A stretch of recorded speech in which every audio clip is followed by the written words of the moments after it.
Have we been learning over the years? Are we more evolved? Are we better as humans? I believe so, yes.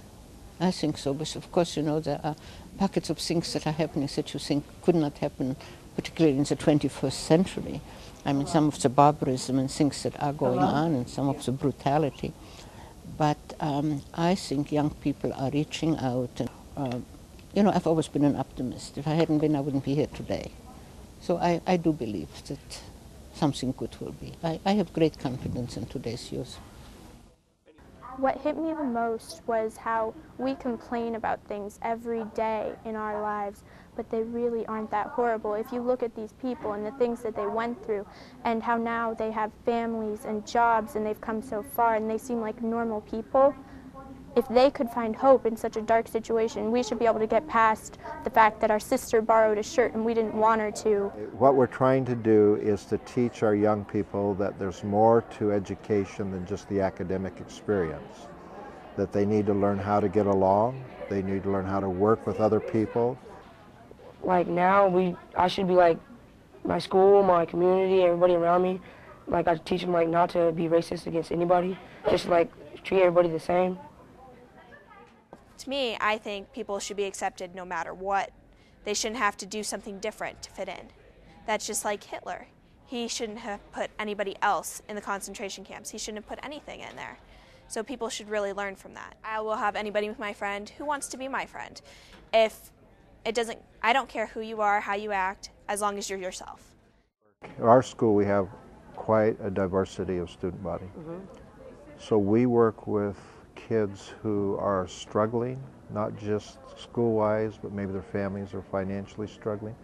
What we have discovered is that we have kids who have been academically poor performers, who have made trips to the dean's office, who have been discipline problems, and that dissipates by the end of the year because they finally realized that they, like the people we're studying, have value and they can do with their lives what they want to if they choose to do so.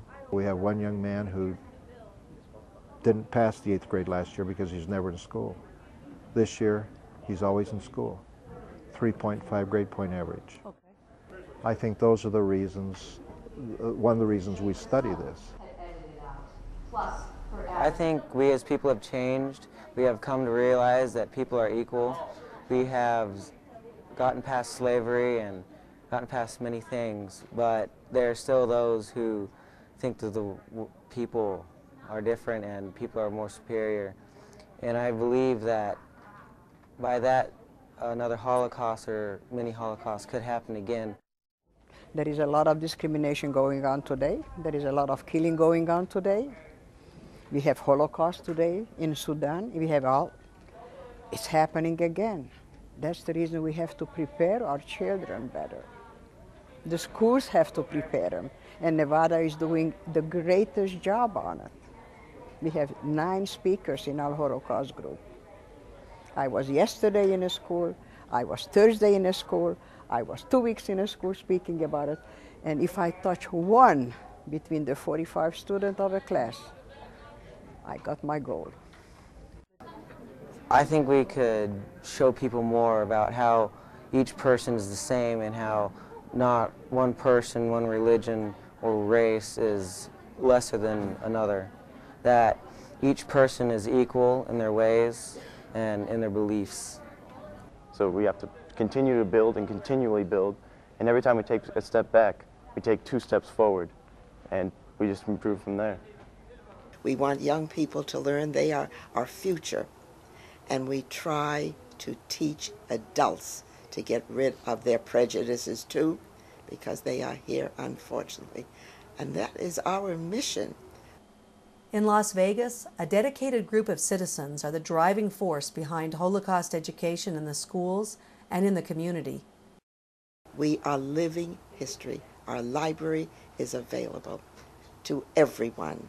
The Sperling Mack Kronberg Resource Library for Holocaust Studies in Las Vegas and the Shia Szut Holocaust Collection at the Northwest Library in Washoe County want the public to use their resources. We have book materials, we have videos, we have tapes.